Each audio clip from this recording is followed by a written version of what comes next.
Good evening, brethren. Good evening. King Solomon, the history of King Solomon, and a few key points of his existence. We hear the name King Solomon spoken quite regularly in Freemasonry through the Blue Lodge as well as the other appendant bodies. However, how much do we know about King Solomon?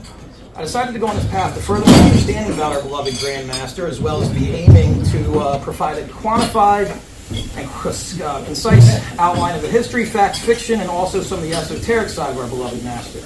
I will do my best to try to make this discourse interesting, as well as not taking up too much time.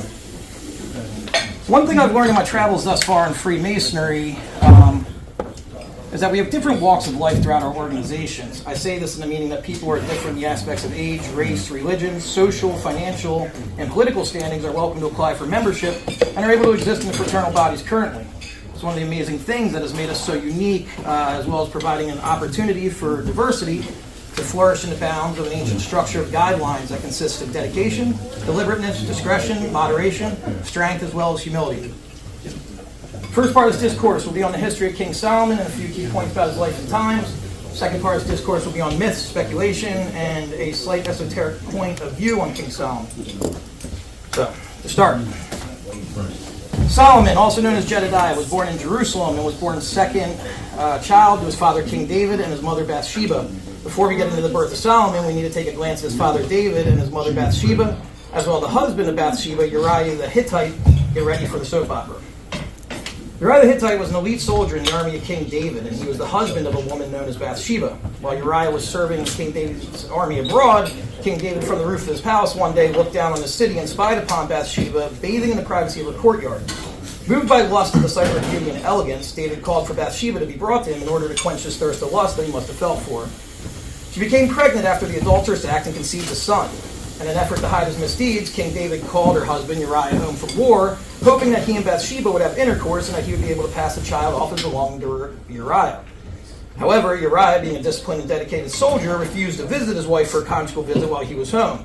King David's plan not working, he sent Uriah to battle, specifically to the front line, wherein he ordered the commanding officer Joab to withdraw support for Uriah in order to have him killed in the battle by the enemy. He succeeded, and Uriah was murdered by means of proxy. After his death, David was finally able to marry Bathsheba, taking her on as his eighth wife. Months later, Bathsheba gives birth to their son, who died 7 days later, unfortunately never receiving a name. We do not know the cause of death of the child, however, it is suggested in Scripture that this was a judgment of God to punish them for the act of adultery, and is obviously a huge offense under Mosaic law. King David and Bathsheba have another son, who's given the name Shammua, following another by the name of Shabab, then Nathan.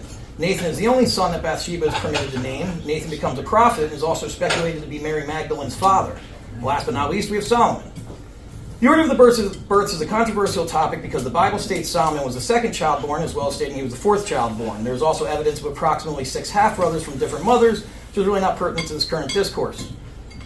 Biblical narrative shows that Solomon served as a peace offering between God and David due to David's adulterous relationship with Bathsheba. Solomon was born after David was forgiven. It is for this reason why his name, Solomon meaning peace, was chosen. There's little known about Solomon's childhood. However, there are some historians that believe that his brother Nathan, the prophet, helped raise him and was a big part of his life due to King David being busy governing his realm. Now, we spoke a little on King David's other children, which I said I would not get into. However, the name Adonijah, King David's fourth son, with whom Haggith needs to be spoke of. There's speculation that King David is to have either had 19, 20, or 21 children in his lifetime.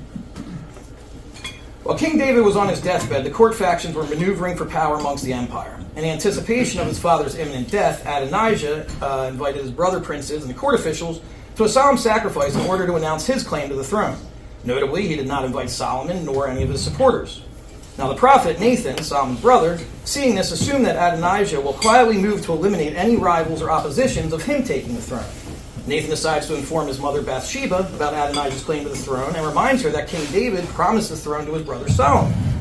Now, even though Solomon was of a younger age than Adonijah, Bathsheba and Nathan induced King David to give orders that Solomon should immediately be proclaimed and admitted to the throne, to which David agreed to. It is said that Solomon was 15 years old when he took the throne.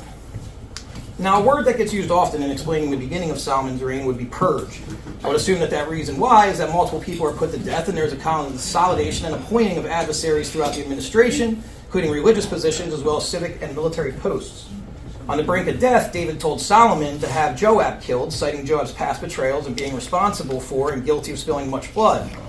Solomon ordered Joab's death by the hand of Benaiah, who killed Joab at the tent of the tabernacle and thereby replaced him as commander of the army. Joab was buried in the wilderness. Joab is also the one who instructed the soldiers to ban Uriah of Hittite under David's demands to hide the adultery with Uriah's wife. Looks like a cover-up. David also requested that a man named Shimea be removed as well because he cursed David while he was on the run from Absalom.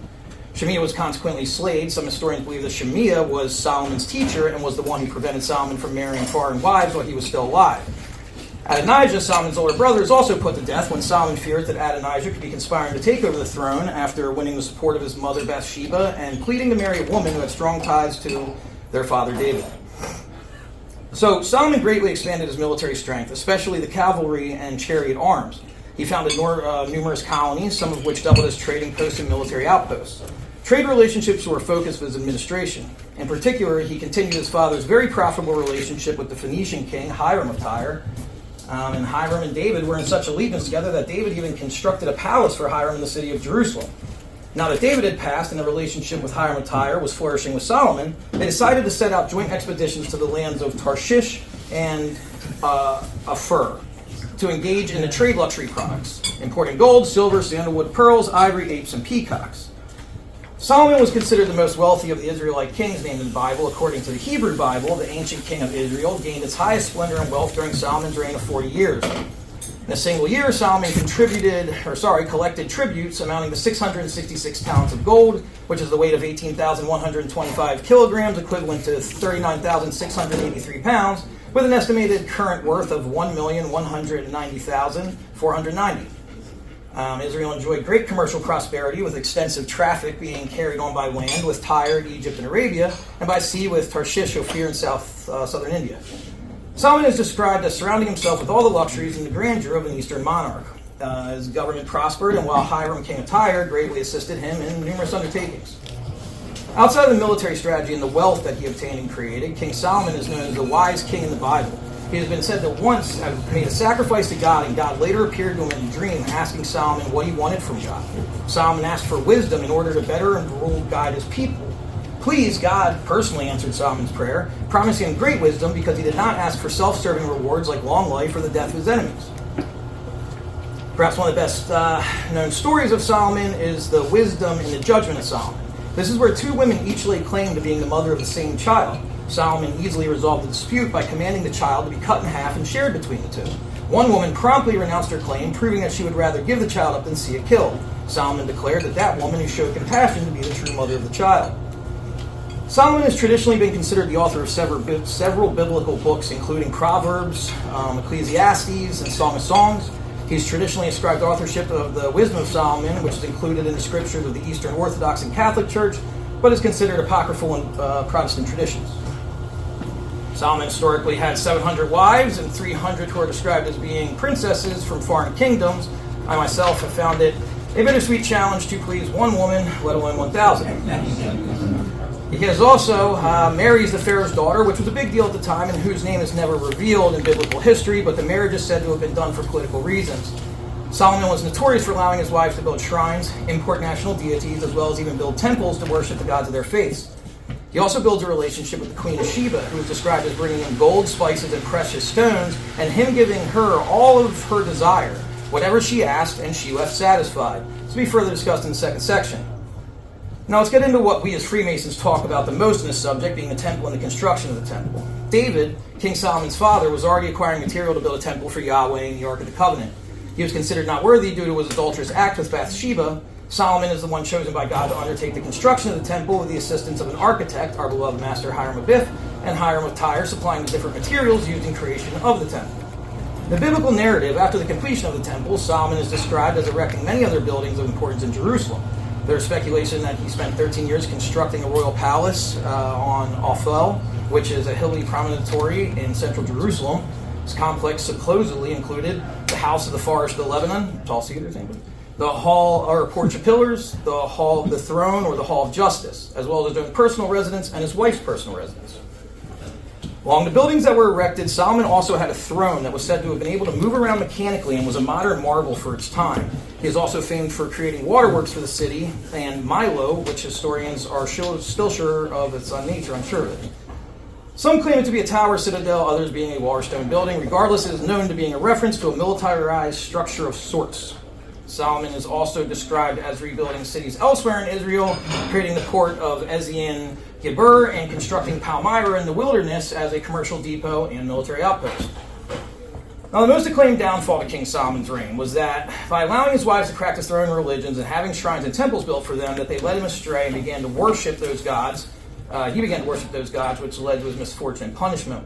Some of this is explained in the form of when his son Rehoboam succeeds the throne, and only 2 out of the 12 tribes of Israel will recognize him as king, splitting the kingdom into 2, becoming the kingdom of Israel and the kingdom of Judah. Solomon reigned as the king of Israel for 44 years and was the last king of a solidified Israel. He is said to have died from natural causes around the age of 55 years old, and is remembered not just for his intelligence, wisdom, and strength, but the fact that he was the one chosen to build a temple for God, even above his own father David. That's the first part. That's the kind of rough history.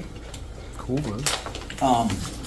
Obviously, it has to be interpreted. There's many different views when you try to shine light on an ancient figure, depending on where you're reading, is kind of what you're going to get. The second part of this, the esoteric side on the understanding of King Solomon. What is the meaning of the saying from traveling west to east, or the significance that it has to occultism and mystery schools of Egypt? Why do our worshipful masters reside in east? Why the name the Eastern Star? Perhaps you've been to a Shriner's temple or a certain lodge room in a Masonic temple and noticed Middle Eastern designs, references, writings in Middle Eastern languages, or perhaps even Egyptian gods and Egyptian hieroglyphics as well. Just like all things in Masonry, there's a reason why you will see, hear, and experience what is presented. I will now read a few parts from the book, The History of the Order, which was written by H. Spencer Lewis in the year of 1915. About the year 1000 BC, there came to Egypt a character whose name is recorded as Salomon, but was identified in later years with Solomon. The records show that he had come from the west, had traveled over many lands and across waters. He was of a nation which was large and important, situated in a very distant land. All this is indicated from the report he made to the representative of the fraternity who was interviewed at Thebes. He desired instruction in the higher Egyptian science and philosophy and was directed to El Amarna with a letter of introduction from the intendant at Thebes. He reached El Amarna on the 4th day of June, 999, under the name of Solomon, the youthful seeker. Solomon did not complete his studies, for it is reported that he left El Amarna before the 4th examination. He left with his brothers and sisters, feeling a definite feeling of love, wisdom, and virtue, and all were grieved at his sudden but announced departure. The next word of him is at a resident in a royal home in Bubastis in the Delta, where Shishak or Shishonk had established himself. This was in the year 952 BC, and Solomon is referred to as an instructor to the Pharaoh's son. Probably a mistaken translation, for in another place he is referred to an advisor in political matters. Shishak secured Thebes in 951 BC and appointed his son priest in the religion of Ammon and gave his daughter Aya to Solomon to wed. It's the first mention of any of Solomon's wives, and she may have been his first wife. At the close of 951, early 950, Solomon departed for Palestine, where he became a mighty power. 5 years after Solomon began his rule in Palestine, or about 945 BC, he completed a temple there in which to house a society or brotherhood, such as he found at El Amarna.